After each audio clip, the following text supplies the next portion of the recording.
What did you do when that came to an end? What did that do to you mentally? And then, how did you feel about it? And then how did you continue to attack life? Difficult. Yeah, I want to hear about it. That woman right there, I tell you, you can get Johnny as many hitting lessons as you want to get him, but there's got to be talent there too. And so while Johnny learned how to work, that's a good thing. But Donald Trump was talking about having a baseball league. He wanted me to be the face of his league. And so we fly into New York. I've never been to New York in my life. My biggest thing is regrets. And I don't want anybody to have regrets. That's one thing I don't have in my career is regrets about anything, because I feel like I pulled every ounce of what I could have done.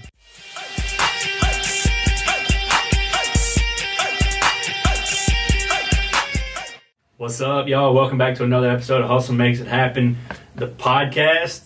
I got Garrison over here to my left. I'm Justin. Chase is noticeably absent, but that's all right. Sometimes some things come up and you got to handle what you got to handle. I think we got a good one for you today. Before we dive off into that, you guys know the routine. If you're a new viewer to the show, I want to ask you to keep coming back, get you some of this content, and bring a friend. We're going to grow this thing by word of mouth, which we've been knocking out the park. You guys keep it up. Thank you for all the likes and shares and support and all that good news. If you're a long-term viewer, please make your way over to Apple Podcasts or Spotify or whatever platform you like to listen to your podcast on. Drop us a review, guys. The reviews really, really, really help us try to beat the algorithm gods and get the show out to as many people as we can. And with that out of the way, today, I promise you a good one. We've got, I think, both of my parents, my uncles, those guys growing up. I heard a lot about the gentleman that we have sitting to the right of us. We got a college baseball Hall of Famer, #1 draft pick in the major leagues, Mr. Ben McDonald. How are you doing? Doing good. Glad to be with you guys. No, it's awesome. Thank you so much for joining us. Yeah, man, I'll tell you, it's fun. It's fun to hop on, and especially in the community and that I grew up in, still live in. Kids went to school here in Denham Springs. Wife is from here. Both sides of the family are still here in the Denham Springs area too. So this has always been home for me, and I've been fortunate to go and see a lot of different places and do a lot of different things. But Denham Springs, Livingston Parish has always been my home. So it's always cool to come back and live here in the off season. It's baseball keeps me running during the season, and it always has. When I was playing, it kept me running, and of course, doing the broadcasting thing that I do now, which is about 140 games a year is what I do. Wow. I stay on the road a lot, and I tell people all the time, there's only 2 seasons for me anymore. There's baseball season and there's hunting season. And of course, baseball ends just in time for hunting season, and kind of my way of recharging the batteries and pushing away is kind of getting out and enjoying the outdoors, and spend a lot of time at the farm and up in Mississippi this time of the year, just kind of recharging the batteries a little bit. And so it's kind of my recharge time of the year. And man, baseball season will be here before you know it. Mid-February will be rolling around. LSU will be getting kicked off. Excited about Jay Johnson and his second full year at LSU and what he's done on the recruiting side and where the program is going. And I think Jay's dedicated to getting LSU back on top again. And #1 recruiting class, #1 transfer class coming in. It's going to be exciting 2023 for LSU baseball for sure. Definitely. Look, we totally, we go after hustles. We go after people that are out there grinding day in, day out, and you just nailed it. 140 games a year. You narrowed your life down into 2 seasons, with baseball season and hunt season, which I love, by the way. I'm hoping I can get into the seasons, because right now it just seems like all the work overlaps with hunting season. So right. I'm not able to take part in as much as I would want to. But look, like we talked about before the show, we like to talk about the grit, the determination, the mindset that it takes to become a winner. And what kind of traits do you have to have, or what kind of traits do you try to instill in your kids or people that you might mentor, or what traits were instilled in you by influencers or mentors in your early age. And we really want to dig that kind of stuff out.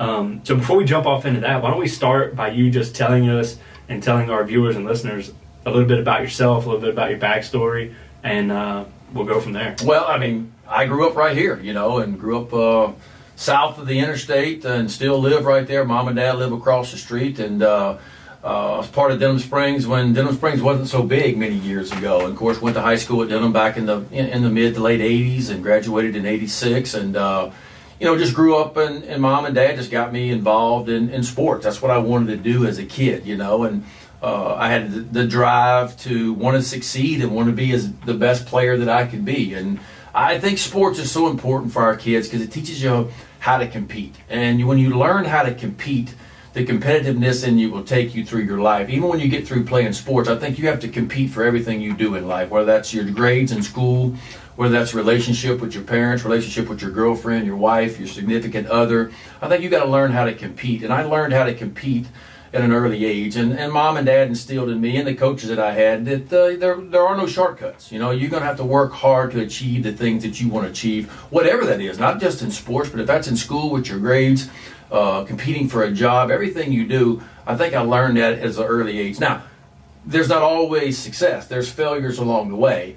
And I got some stories on that too. And I think, any successful person, if you think it's all roses, it never is. I mean, you're going to get knocked down. You're going to be told, and I got told that you'll never play big league baseball. I mean, that's such a small percentage of guys actually do that. But, I didn't listen. I just kept plugging away.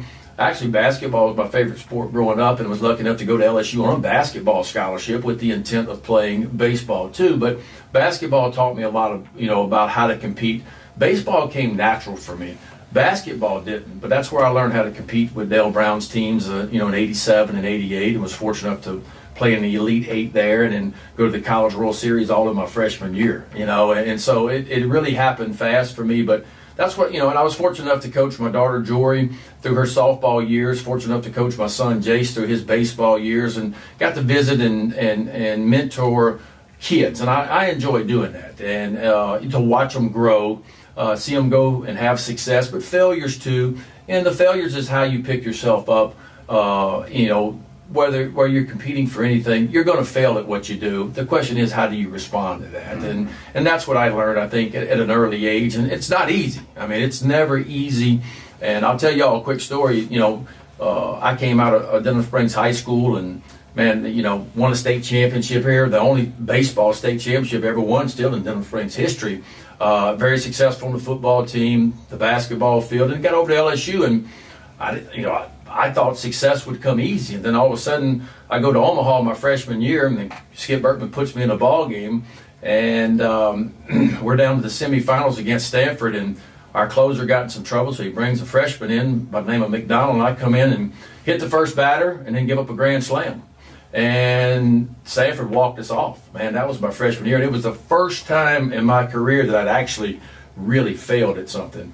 And boy, you talk about tough to deal with, and not because you're, not only do you let your team down, but when you're a hometown kid and you grew up going to LSU basketball, baseball, football, I felt like I let down the entire community, everybody, and so that was tough for me to deal with. And it took me a while to pick myself up. And I remember Dale Brown called first, and he's like, "Hey, you got to get back on your feet again. You got to get going. This is just a temporary roadblock for your career." But it's much easier said than done. And Skip Bertman, calls and says the same thing. And I told Skip, I said, "Skip, I don't know if I was 18 years old. I said, I don't know if baseball is for me. I don't know how I'm going to deal with this, and because I got to look at my buddies, and they're giving me a hard time about it, and I just felt like I let everybody down at the time. And I was supposed to ship off and play in the Alaskan Summer League, like that was already determined months in advance to go out and and get better in the Alaskan Summer League. And Skip called up old McFarland, who was the coach of the Alaskan Summer League over there. I was going to play for the Anchorage Glacier Pilots, and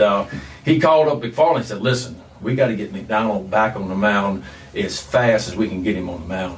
We got to get this out of his system. Like, he's going to be our ace next year as a sophomore."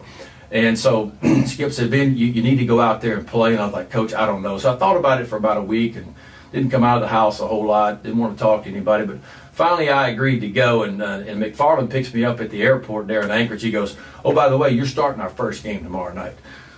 Now, the last pitch that left my hand went out of the ballpark, and we lost the College World Series. And so he says, you're pitching tomorrow night. And I didn't sleep a wink that night. I mean, I just landed in Anchorage, and I'm thinking, oh my gosh, how do I recover for this? What am I going to do? Well, I'm in there getting dressed before the game, and of course my wife Nicole is here, and she knows the story. But the other coach, how you exchange lineup cards well before the game? Well, the other coach on the other team thought it'd be funny if he sent over a lineup 1 through 9 that said Paul Carey. Paul Carey's the guy that hit the home run off of me just 10 days earlier. He thought it'd be funny. So he pumped it up. And so my coach McFarland walks in. He hands me a piece of paper. It's 45 minutes before game time. And he goes, "Is this how you want to be remembered?" And he walks off. And so I'm sitting there, I got my spikes on, I'm getting ready, and I open up this piece of paper, and it says, Paul Carey, 1 through 9. And so I stuck it in the top of my locker, and I went out. And if there ever was a time where you felt like you needed a little bit of a kick in the rear end to kind of get going again, something to get you back over the top again, that motivated me in a big way. And 2.5 hours later, we'd won 5-0, not thrown a complete game shutout, and struck out 14. And I gave that piece of paper back to our clubhouse kid. I said, you go give it to that coach over there. And I wasn't being sarcastic. I just said, tell him I said thank you.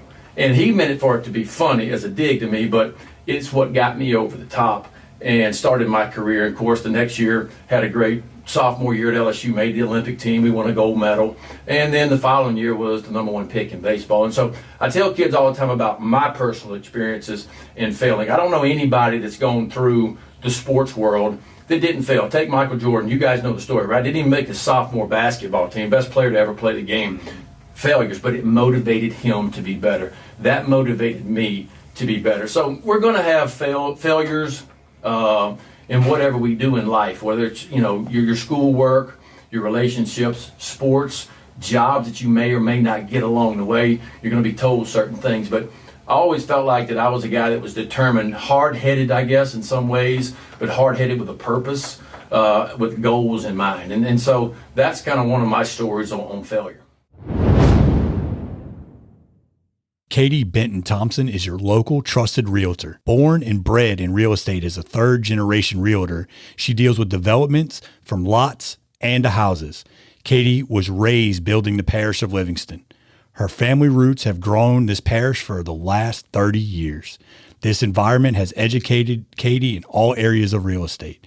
I can tell you from personal experience, Katie Benton Thompson is a hustler in every way. She is constantly digging her heels in to give her clients the best buying or selling experience she can. Give Mandy Benton Realty Group a call and ask for Katie Benton Thompson at 225-953-0677.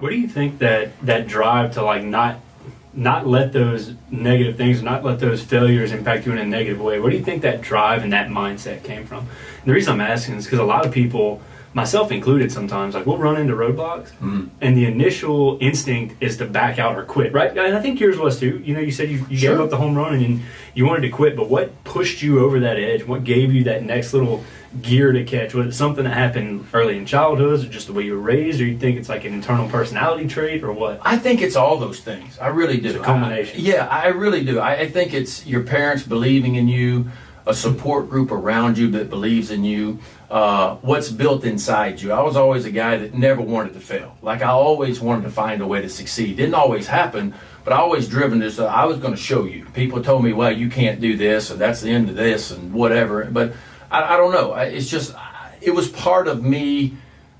I'm hard-headed. I'm very competitive. There's stories that mom and dad tell when I was a kid playing checkers or Monopoly or jacks or whatever. I didn't want to lose at anything. I was competitive, and I'm not saying it was built in me. Somebody put that in me. I just think it was there. Just a guy that wanted to succeed in whatever you wanted to do. And now I've been fortunate enough to have a second career in broadcasting, and I never set out to do it. I never graduated from LSU. I was the first pick in the country my junior year and took off and went and played pro ball. Never got a college degree. Never went to school to be a broadcaster. And Skip Bertman got me into broadcasting. And I was kind of coaching kids. And I remember many, many years ago, probably almost 25 years ago, he said, you'd be great commentating baseball games. I said, Coach, I'm not a broadcaster. I don't know anything about baseball. And he said, no, but you know the game of baseball. You can get on TV and explain it and talk about it. And I went, okay. Well, before I knew it, he called Cox Sports Television, which was where the LSU baseball games were on many, many years ago, and Lynn Rollins was doing the games. And I hopped on and started doing it. Didn't have a clue of what I was doing, but I knew a little bit about the game, and Lynn could tee me up, and I could talk about what the pitcher was doing and certain strategies. And people was like, but you'll only ever do CST. That's all you'll ever do because you didn't go to school to do it. Well, I just kind of all of a sudden realized that, all right, I like this. This is pretty cool. There's not a whole lot of money in it at the time, but this is fun. It's my way of staying in touch with baseball. Well, one thing leads to another. I started preparing, got better at what I did. And my parents taught me at an early age, is how you do anything is how you do everything, right? And so I've never halfway done anything in my life. If I go all in on something, like if I'm drinking tequila, I'm going to drink the tequila and eat the worm too. You know what I'm saying? Like, that's what I'm going to do. And so I just dove into it, and one thing led to another, and I started doing some stuff with ESPN, and the SEC Network came calling, and I got on with those guys, and then the Orioles heard about it, and look, I've been doing Orioles stuff now for, I guess, 10 or 12 years now, and it's gone from little old CST to doing 140 games a year and doing Major League Baseball now. And so I don't know, I think if you set your mind to it and you work hard enough and you catch some breaks along the way, I think you can achieve almost anything you want to achieve. But you're right, the easy way is to back out when you start to have failure and say, maybe this is not for me. But, I mean, you go along and look at some of the best success stories, whether it's been sports or businessmen, entrepreneurs, whatever. There's stories in there where they had failure, but there's also motivation in there to say, you know what, I think this is going to work. This is going to work. I can make this work. And so that's kind of how I've always been. And that's what I try to teach to kids is, listen, it's not going to be easy. Nobody in this world is going to give you anything. What you're going to get is you're going to earn what you go get. And there's opportunities out there for you. The question is how motivated are you to go out and chase your dreams? Because I learned early, your dreams don't chase you. You got to go chase your dreams. And so that's what I try to put in kids, and especially my kids too, is that, look, you can achieve whatever you want to achieve. The question is how dedicated, how hard are you going to work to try to get there? Yeah, so I'm glad. I was actually thinking about a point, and then you said the word that I was going to bring up. So initially you said, like, how motivated are you to go to chase your dreams? And I think that motivation kind of comes and goes, right? Like, motivation is fleeting. Where you really make your money is in discipline and in like determination to not be beat, right? Motivation is only going to get you started. Once you've overcome that like tidal wave of emotion that is associated with the motivation to go do something, it's about discipline at that point. It's about grinding every day and working every day to make it happen. Another thing that you mentioned that I like is you sound like you've always been kind of capitalistic on opportunity. So you said you went to LSU to play basketball, had an opportunity to play baseball, ended up being really good at it, and that took you to heights that kids dream about, right? I mean, everybody wants to play in the major leagues. Every little boy growing up in the United States wants to play in the major leagues, and you did it. But that wasn't your plan initially. No. And then you start, you get out of baseball, which we can get into that story in a little while, but you get out of baseball and an opportunity pops up to go broadcast at CST, and you take that. And so what I'm trying to establish here is this pattern of capitalizing on opportunities as they're presented to you. Yeah. And how important is that? It's important. I mean, when you get opportunities, you got to step through those doors, and you got to figure out ways to open doors when you get those opportunities. And they don't always come along, but I tried to prepare myself, and I got better at doing the CST thing, and then all of a sudden more opportunities started opening up, and I was ready to step through it. Did I think I was ready? Not so much, but I was confident to know that, okay, if you give me some reps and you give me an opportunity to do this, I'm going to show you I can figure some stuff out, and you got to be fortunate to get those opportunities, but you also have to do a good job to get opportunities and open up doors for you. And I go fight for myself. Like I told the people at ESPN, if you give me a chance, you're not going to be disappointed in what I can do, and I told the Orioles the same way, and I've never had an agent doing it. I represent myself, and I'm doing contract talks right now with ESPN and the Orioles. And I got to do new deals, and I don't mind selling myself. I don't mind going out and saying, hey, I'm good. I mean, you can compare me to whoever you want to compare me to, but I'm confident in enough. Now, as you go through this, and baseball is a challenge at what I do, because baseball is a simple game, as you guys know, and my biggest challenge is there's two things. My biggest challenge, trying to say the same things over and over, but say it a different way, because baseball is a very repetitive sport. It really is. But I try to add a little something different to it occasionally. And the other thing for me is the game looks a lot easier from where I am now, and I have to remember how difficult the game is, because sitting up in that booth, sitting 60 feet above home plate or watching it on TV, the game looks simple. It is a very difficult game to play. And so while I'm doing these games, I have to keep that in the back of my mind too, to realize that, never say it in a way, but also I got to have credibility about what I do. And if a guy screws up a play, I got to be honest. I don't care who he's playing for. It could be LSU. I got to say LSU stunk today. But I think that's how you get your credibility in the world that I live in now, is I got to be honest about what I see. And so I've never been a homer, although, of course, if you were to cut me right now, I'll bleed purple and gold all day long. And I love LSU baseball. But also I get credibility across the SEC and across the nation of, being fair to both teams. And there's a lot of ties for me. Mike Bianco was the head coach over at Ole Miss. He was my catcher at LSU. And, of course, they just won the national title. Mississippi State won it the year before that, and so I got ties at State, too, because it was one of the schools I really considered going to coming out of high school. I know a lot of those guys over there as well. But it's been a fun journey for me doing the baseball thing. And going back to what you said, I didn't know if I was going to play in the NBA or play Major League Baseball. I just knew growing up, all I ever wanted to be was a professional athlete. Like, that was plan A, and it was plan B, and it was plan C. I was going to figure out a way to be successful and be a professional athlete one way or the other. And so, fortunate enough to do it, fortunate enough to experience that. Unfortunate in some ways that I got hurt in the prime of my career. I only got to play, 9 years at the big league level, retired at 29, 30 years old, unfortunately. But that's part of what you go through, too, is injuries that are in sports as well. So I'm very fortunate about things I got to experience and where I got to go. Nick Torito at Area Home Lending, Louisiana's top choice for mortgages. If you're looking to buy, build, or refinance, they have you covered. Don't get fooled by one of those online or out-of-state banks. Nick and Area Home Lending are Louisiana-based and lend in all of Louisiana. From Lake Charles to Lafayette or all of Baton Rouge to New Orleans. If it's in this state, Nick and his team are local experts and ready to help. Your home is one of the biggest decisions and investments you will make in your life. With trust, commitment, and care, Nick will walk you through the process, step by step, making the hardest decision easy and ensuring the process is as simple and painless as possible. And with Nick, you'll find out that you're not only just another transaction or number on the list. He's invested in you and you become family with his goal to create a relationship that will always be there. Area Home Lending has access to the best loan programs too, and with the lowest rate and fees, all while delivering exceptional customer service. Please give him a call today at 225-663-2500 or visit him on the web at www.areahomelending.com. I guarantee you, he will take great care of you. Nick Torito and Area Home Lending, a proud sponsor of Hustle Makes It Happen, the podcast. So before we touch on the injury, I kind of want to talk about how you transitioned from basketball to baseball and how difficult was that, because that was your number one, your goal. I mean, you went to LSU on a basketball scholarship. So how hard was it, and when did you learn to walk away? When did you realize it's time to walk away from basketball and focus on baseball? Well, that's a funny story too, because I encourage all the kids that I coach too, and I hope a lot of moms and dads are listening right now out there. I was a kid that played all three sports from the time I was 5 or 6 years old. I played football, basketball, and baseball. Even in high school, my freshman year, I played football, baseball, basketball. I was on the golf team.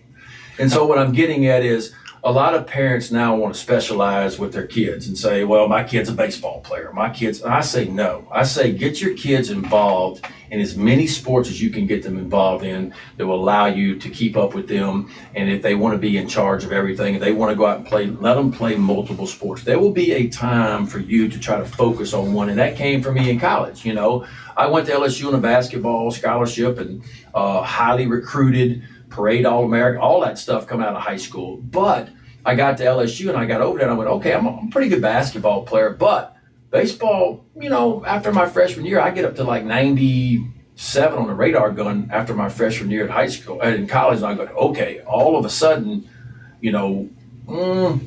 baseball could be my ticket, And so I went back and I tell Dale Brown, I say, Coach, I appreciate everything you've done, but I want to go play baseball. I think this is my ticket to make it in professional sports, because my freshman year, we go to the Elite Eight in basketball.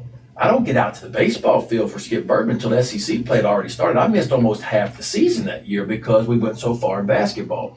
I knew my sophomore year was going to be huge because I had a chance to make the Olympic team that year. And I knew in order to do that, I got to put a full year in baseball to show everybody what I'm capable of doing. Yeah.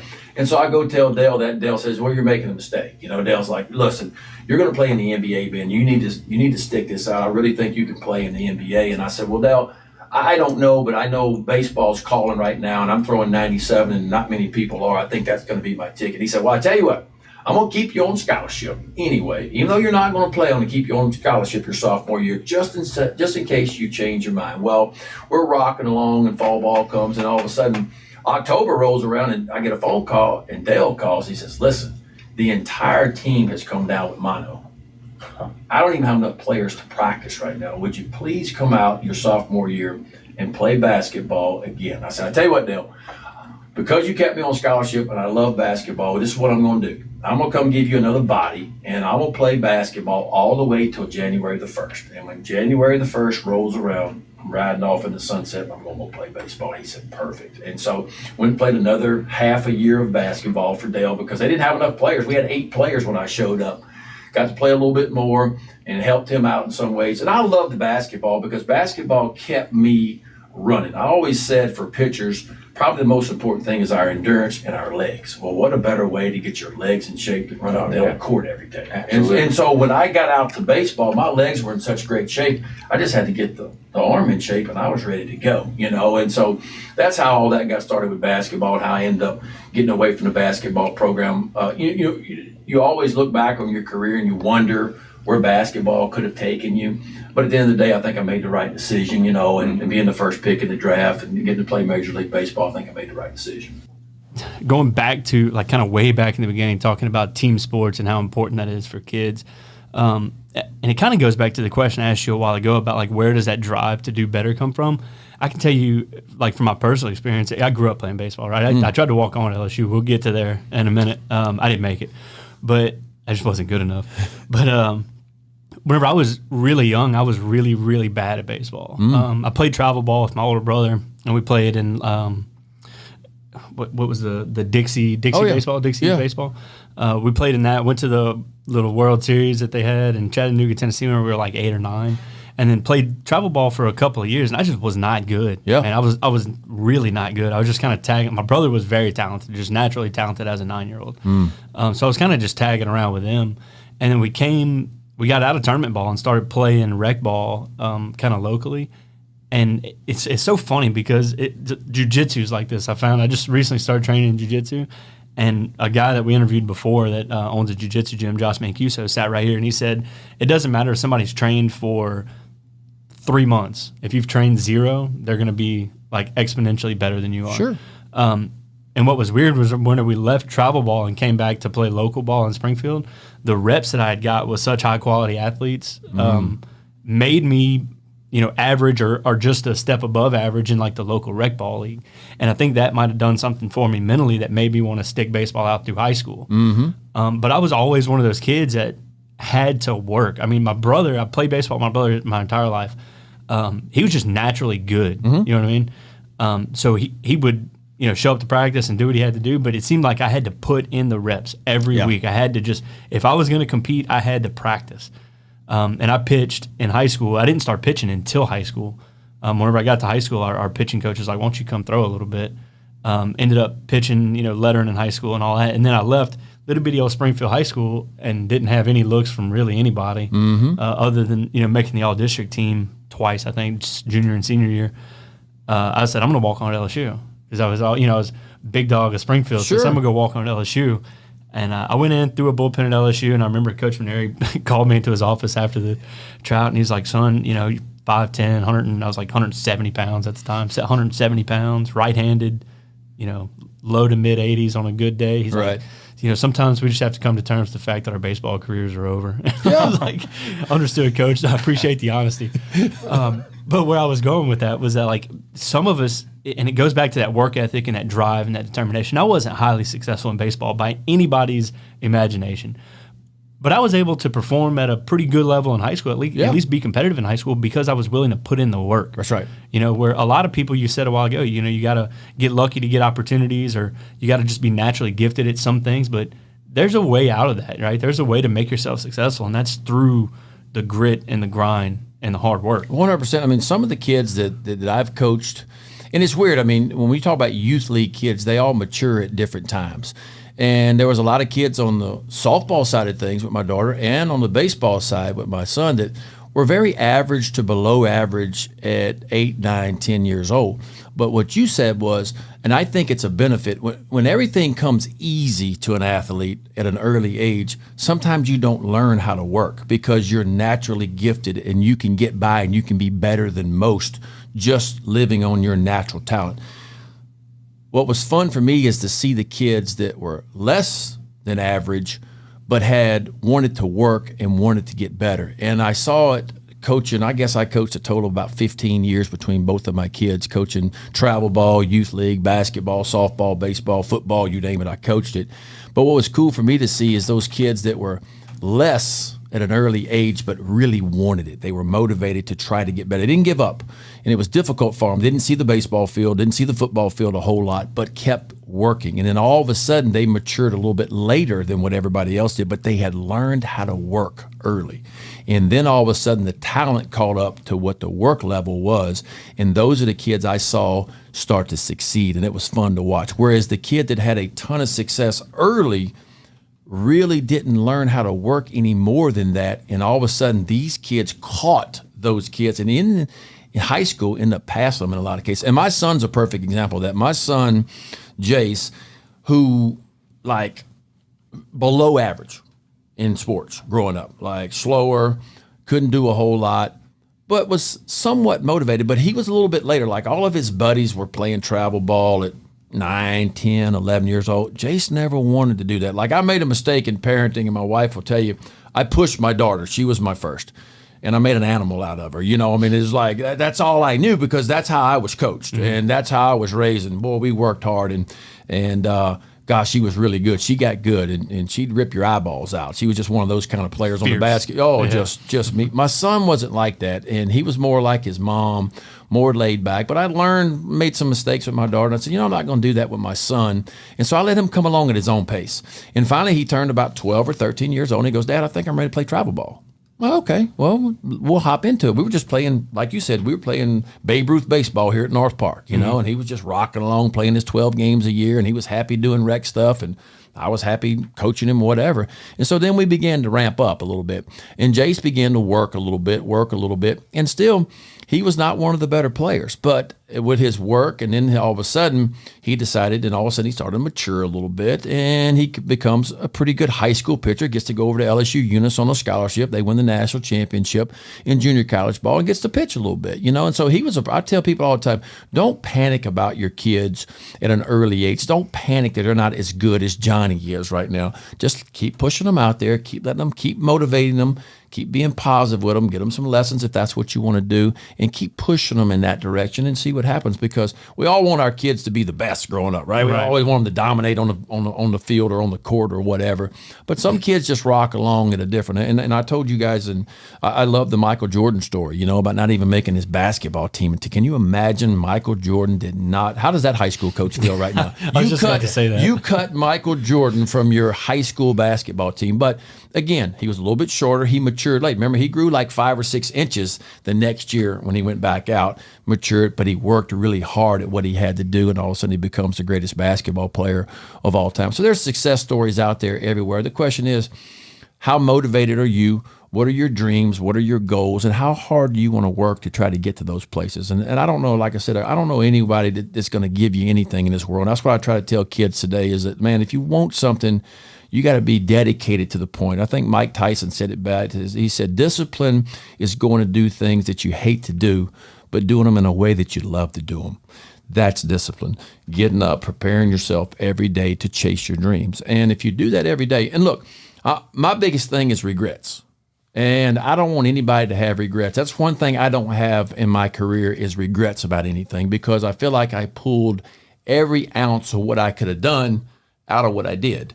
And while my career didn't go the way I wanted it to go, I always felt like growing up that, you know, once I got into pro ball, I said, man, I'm going to do this 15 years. Like I feel like I got the body to go do this for 15 years. I'll play big league baseball for 15 years. And it didn't work out. I'm 29 years old. I got 9 years in. I'm in the big leagues at 21 and 3 rotator cuff surgeries and my career's over.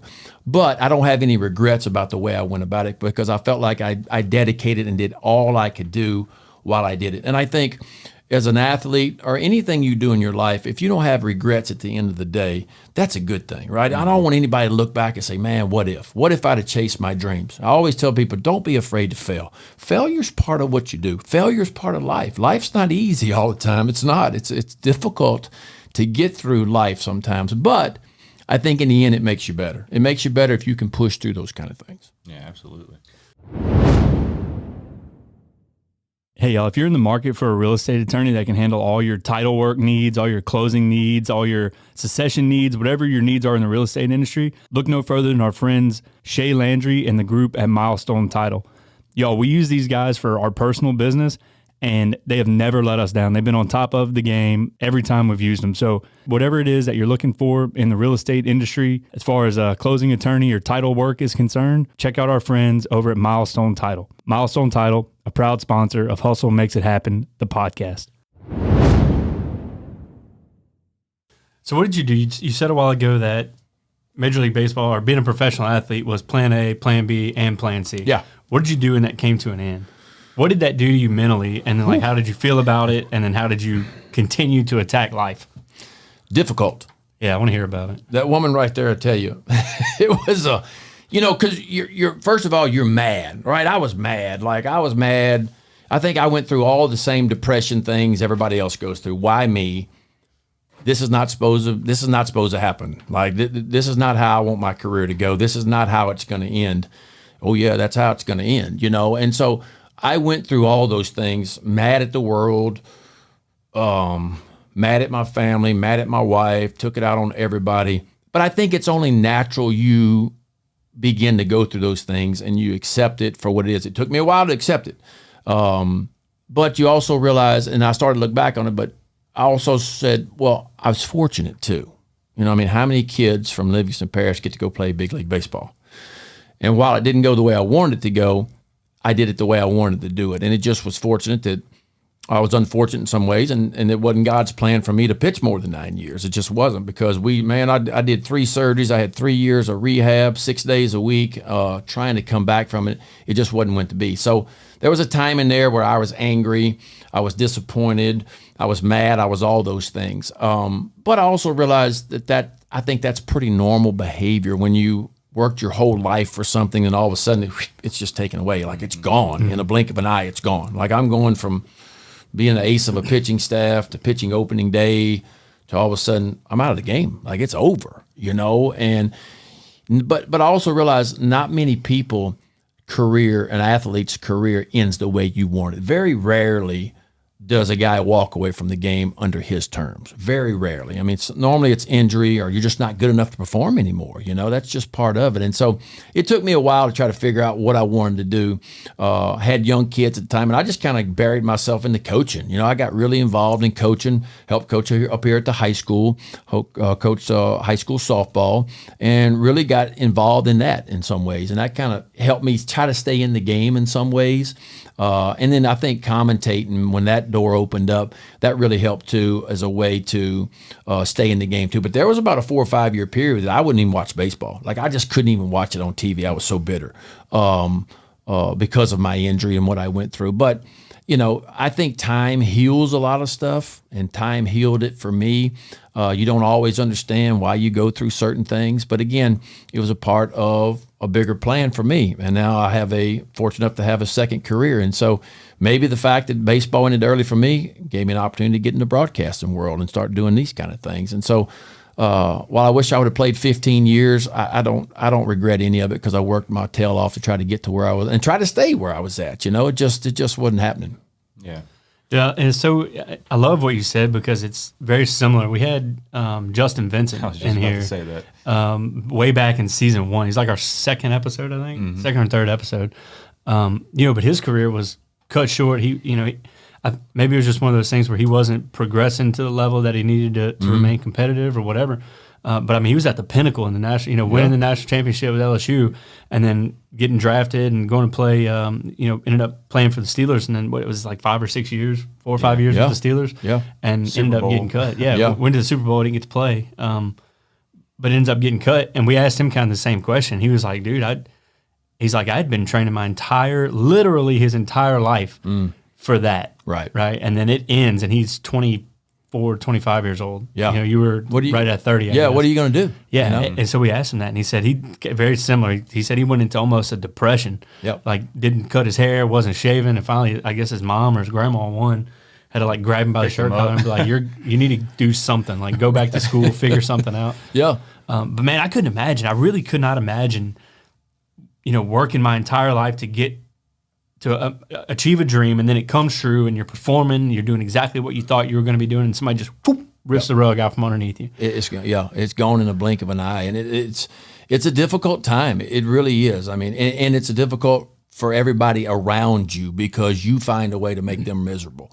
Yeah, and it's everybody else's fault. Yeah, right? yeah. I mean, you want to blame everything, and you want to take your frustrations out on everybody. And I think it's human nature to do that. But at the end of the day, it's a growing up process, and that's what it was for me. Is I've got to grow up. This is over now. I've got to put this behind me, and I got to move on. It doesn't happen that fast. It took probably, I don't know, a year or so for me to even get back in the ballpark. Of course, she's over there saying it took longer than that. But you know, but it's part of it, you know. And I think that's true with any challenge, though. Like it's true with not just having your dream. Like that's an extreme example, right? Of your dreams getting ripped out from underneath you because of an injury. But I think in general, when people are facing challenges, they tend to project that outward onto other people. You know what I mean? And I think it takes a lot of maturity. Some of it, I mean, I'm still working on. I know a lot of people probably are that listen to the show. Whenever they face challenges, instead of trying to project that frustration and anger out at the people that you really care about, maybe don't point it in at yourself either, because that's not what's healthy, but point it at whatever the challenge is, right? So the challenge in your instance was that your baseball career was over and you got to figure out something else to do. Yeah. So take some of that anger and frustration and channel it into something that's going to be productive rather than reflecting it out on people that are trying to be there for you and help you and support you. I think that's true for obstacles in general, maybe not just for such extreme examples where, you know, life comes to a halt all of a sudden. yeah. Put your energy into the obstacle and overcome it. Yeah, right. Look, Coaching was your I do outlet, it, it man. I sounded know like. whenever I get stressed out, like if I get frustrated or stressed or overwhelmed, I don't know if it's anxiety or what, but whenever I start having those overwhelmed feelings, which I'm sure you probably had, you're like, oh my God, what am I going to do with my life? I tend to turn that around and project it out. I get real snappy. I get kind of angry. Sure. I get real touchy and anxious. I think it's a healthy discussion to have to like give people some techniques to figure out a way to channel that frustration into something productive. And for me, what it is now whenever I start feeling that way, I'll just go in a room, close the door, and go to work on something. You know, if it's podcast stuff or if it's land development stuff, I might be super frustrated, but I figured out that if I try to run away from it, that it just gets worse. I end up, you know, if my wife wants to go to the zoo or whatever with my son, but I feel this overwhelming, you know, anxiety or whatever, and I'd go do that, I'm going to be miserable at the zoo, right? Right. I'm going to be fussing at her, like ready to get home. Yeah, ruining everybody else's trip. So what I've tried to learn to do is as I start feeling these overwhelming feelings, like step back, find something productive and go to work on it, and then kind of get it out and then kind of reapproach life. Yeah, I think that's a good technique. Yeah, Definitely I don't a know. good technique. It's been tough. Yeah, look, and you learn, right? You learn how to do that. Right. You know what works for you, you know, because as an athlete, we don't think about life after sports. Yeah, you what's are next? so buried into what you're doing.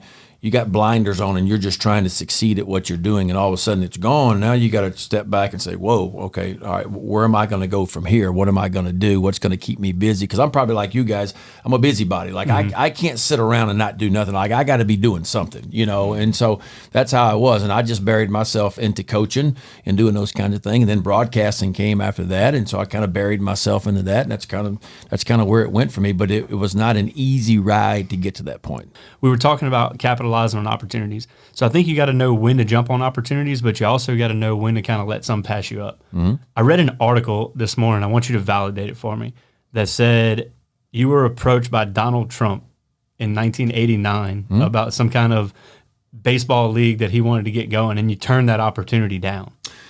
Yeah, so Scott Boras, who is the best agent in all of sports and still working today, felt like, there's a grading system when you come out of high school or college where they grade everybody on your abilities and what you can do. I tested higher than anybody in the history of the game coming out, and so he felt like it was time to do something that had never been done before. And anytime you do something in Major League Baseball or in any sport that's never been done before, it takes a while to get it done. So his idea was not only was I going to get the highest signing bonus ever in Major League Baseball history, but I'd be the first guy to ever get a multi-year contract from an amateur status. Nobody had ever done that before. So he goes to the Orioles, who drafted me, and says, this is what we want. And of course, they tell him that, he's crazy and it's never been done before and it's not going to happen now. Well, it just so happened that Donald Trump was talking about having a baseball league, and he wanted me to be the face of his league. And so we fly into New York. I've never been in New York in my life. We meet with not Donald Trump, but Donald Trump's right-hand person. And we meet at Trump Tower or whatever it was, stayed in the Trump Hotel. I mean, this room was bigger than my whole house. Like, I'm doing flips across the room. It was so big. And we're out by what's the park in New York? Central Park, and I'm taking all this in. And we meet with them. But it was more, and I didn't want to do that, but I think it was more of a negotiation ploy by Scott Boras to even consider that. Now, that league never got started, but anytime you can create something that you may do something else, but it brought the Orioles to the table more to say, well, he may actually leave and go do this. But yeah, it was cool. I mean, I got to meet with Donald Trump's people and go up to New York and got to do that, But we use it more as a negotiation ploy to try to get the deal done. And finally, we got it done, And so I was the first guy ever to get a multi-year contract, guaranteed contract from an amateur status, And so it was just new at the time. But yeah, that really happened. I was 21 years old and just been drafted, so it was pretty cool, Yeah, it was a funny story. I was kind of doing a little back reading and some research this morning just to make sure I had some of the bases covered. And I saw that. I said, man, I didn't even write it down. I'm thankful. Me and Jim were talking before you came in here, and I said, dude, did you know about this Donald Trump baseball league? Yeah, he was talking about kicking off his own league. Remember when the Herschel Walker? No, was it Herschel Walker with the new football league many, many years ago? He was the face of it at one time, and that's what kind of got that going. Of course, it didn't last very long, but I think Herschel was the face of that league, and I think it was the same idea because Herschel actually came out of college at Georgia before I came out, and I think Donald was tinkering around about his own baseball league. Trying to capitalize on that. Sure. Yeah, man, that's such a cool and unique story, too, though. You know what I mean? Yeah. So tell us about competing on the Olympic team. What was that like? Well, every level you go up, talking about what's natural and what happens no matter how good an athlete you are, no matter what level you go up, you start to wonder, do you belong, right? And so I go from high school and you go to LSU and you go, oh, okay, everybody's pretty good here. Like everybody was all state and everybody was the best player on their high school team. And you go and you show up at LSU and you go, all right, do I belong here or not? I think that goes through everybody's mind as an athlete, And I had some success at LSU my sophomore year. I was an All-American, but then I'll get invited to Olympic trials, right? And I was an underclassman, so out of 25 players end up being on that team, only 3 of us were sophomores going back to school. Most of them were juniors that had just been drafted. So Andy Bennis was the number 1 pick in the draft. Jim Abbott was like the 4th pick in the draft. Robin Ventura, all those guys had just gotten drafted, and they were like the best of the best. And so you show up at camp and you go, whoa, do I belong here? I mean, that's Andy Bennis. That's my roommate, dude. He was just the 1st pick in the draft in 1988. He's my roommate. But then all of a sudden you start to put your skills up and what you can do against everybody else. And so while I was a little bit worried and wondered if I belonged or not, then all of a sudden you sit back and you start to sit back on what you can do, and you start to have a little bit of confidence, and you wonder if you belong, but then you start throwing the baseball. Man, I started stacking up. I threw a bullpen next to Andy Bennis one day, and I left there going, well, I throw as hard as he does. I've got better control than he has. My breaking ball's better than his breaking ball. And so all of a sudden I went, okay, I think I belong here. Then all of a sudden you rock along and you put your skills up to Jim Abbott and others, and all of a sudden you face Robin Ventura and some others. You start getting some guys out, and all of a sudden the confidence level begins to grow. Mm-hmm. And so you don't really know until you compete against the best, And as a competitor, I think in some ways, I think that's what I live for. Like I wanted to face the best of the best, and that was a part of me that never ran from anybody. Like I wanted to face the Paul Molitors and the Wade Boggses and the Dave Winfields and Canseco and McGuire and all those guys I grew up pitching against. I wanted to face them because I wanted to put my talent on the line against theirs and see who was best. Didn't always win, didn't always have the best outcome, but as a competitor, that's what you want, And so I rocked along, and I left there that summer really as the ace of the pitching staff, had the best ERA, won more games than anybody else did. And that's what gave me confidence going back to school to say, okay, I just saw the best and competed against the best of the draft class before me. I really think that this can be a future for me, and that's when I think I realized that if I stayed healthy my junior year going back, that I could be the number one pick in the draft if I had a healthy, good year. And of course I did, and was able to rock along and become the first pick. But until you put your skills up against somebody else, and I don't care who you are and what level you go from junior high to high school to junior college, or junior college to pro, and they're already in the pro ball, you wonder if you belong or not. But then as you begin to compete, you start to see, and in your case, sometimes your skill level at some point, the higher you go up, will peak out, and you'll say, okay, well, this is probably about as far as I can make. I worked as hard as I can. And that's what I always tell moms and dads is you can get Johnny as many hitting lessons as you want to get him, but there's got to be talent there too. And so while Johnny learned how to work, that's a good thing because it'll carry him through his life, and he'll compete and he'll learn how to work for jobs. But there's only so many, without a whole bunch of talent, you got to have the talent and the work ethic too. When you start talking about getting to elite levels, it has to be there, and I don't care how hard you work at it. And I'm not trying to discourage anybody from their goals, but that's the honest to gosh truth is it takes a lot of hard work, but it takes elite type, I would say, talent to really get to those kind of levels. Yeah, it's the ones that can marry those up at that level. What do you think about whenever parents don't, when parents pull their kids out of school because they're not getting a lot of playing time? What's your personal thoughts on that? Like if you're not willing to surround your kid with people that are better than them and make them push to try to become the best, and you're more worried about a starting position or whatever, what's your thoughts on it? I got my own thoughts, but I want to hear yours. I say this all the time, and it's a necessity, but travel ball is the devil to me. It really is. And everybody knows how travel ball got started. Travel ball got started because somebody's kid didn't make the high school team or whatever, so I'm going to start my own league. That's really how it got started. I don't like travel ball in some regards. I think it's a necessary evil in some ways because it does help develop kids, but it's also gotten us to a point now where if I can't bat third and play shortstop, I'm just going to go find a team where I can bat third and play shortstop. Right. I don't like where we are now. I don't like this transfer portal in college. I'm totally against that. I think you learn how to compete. You learn Tyrann Mathieu said it best, right? He didn't play much his freshman year at LSU, but he said, you know what? I was sitting behind two All-Americans. I didn't see the field a whole lot, but you know what? What I learned from them is what I need to do to be successful. It taught me humility. It taught me that I had to work harder when I was doing. He became, one of the greatest defensive backs ever. There's a bunch of stories like that out there right now. And so I'm not a fan of travel ball days where I can take my bat and ball and go somewhere else. I'm not a fan of where college sports are right now. Although there are some exceptions. I think if your coach leaves, I'm okay with you transferring. But I'm not for you if you commit to Auburn and all of a sudden you get over there and there's two kids better than you and coach says, well, you're not going to play this year, Johnny. I mean, these kids are better than you. And you're just like, well, I'm just transferring the next year. Whatever happened to competing? Whatever happened to say, you know what? I'm going to show you. I'm going to figure out something. I'm going to get on the field. And I think we've lost some of the competitiveness in the world today. There are exceptions to everything, of course, but I think we've lost that competitive edge in something because I want to teach kids how to compete because I just think, when you're part of a team and a group, you learn how to get along with everybody. You learn how to be in a clubhouse and get along. You learn how to compete.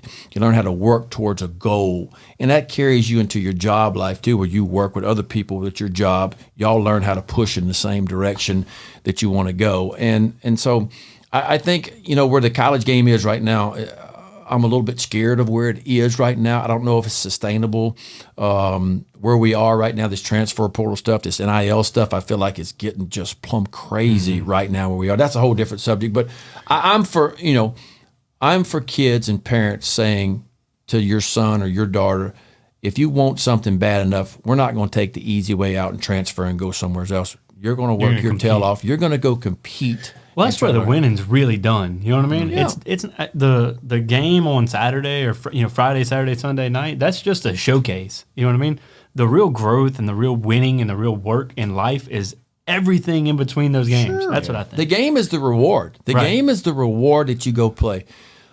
What gets you to that point is the practice, the weight room, the two-a-days, your commitment level to where you want to be and what you want to do. That's where you get to that point. The game is the reward for going out and working so hard. I mean, that's the truth. We say that in business too. Like people see the trucks and they see the Instagram posts and they see all the tangible benefits of success. What you don't see is the 4:30 every day. You don't see the 8 or 9 o'clock at night still on the phone with your wife saying, "Get off the phone." You know what I mean? Like that's what you don't see. You see all the winning, but you don't see any of the work. Yeah. And that's tough, man. But we're knocking on that hour time frame, and I don't want to take any more of your time. You've already committed to us. Definitely appreciate you coming and dropping us. Anytime, guys. I enjoyed it and love to come back and visit with you guys again. Hey, say less. great. Yeah. Say less. Garrison? I don't have anything else. Like, I appreciate you coming in. Yes, giving us sir. some of that insight into your career, and definitely took some tidbits that I'm going to be applying in my own life. So. Awesome. Yeah, I love it, man. I love doing this every week because we get to sit down with people. And Chase says it all the time, this is selfish for us, right? We do it to get this knowledge out in the world, but we started this podcast so that we could learn from people like you and people like, the guys and girls that come sit and share with us every week. So always humble, man. Definitely. Well, it's nothing definitely like appreciate life you. experiences, and I'm not the smartest guy in the world, but I like to share my experiences. And that's what life is. You learn every day. Every day. I'm 55 years old now, and I learn something different every day, which is cool for me. That's it, man. I love it. Love it. Thank you for joining us, no doubt. Guys, that's it. If you hear some little audio blips, that was my bad. Jim's gonna work his magic on that. Lesson learned. That was JB's bad. Sorry about that. But it happens. Look, we're gonna get past it. No big deal. Thank you guys for tuning in every week. We love each and every one of you. Remember, until next time, keep your head down, keep your eye on the ball. Hustle makes it happen. But most importantly, have fun. Later.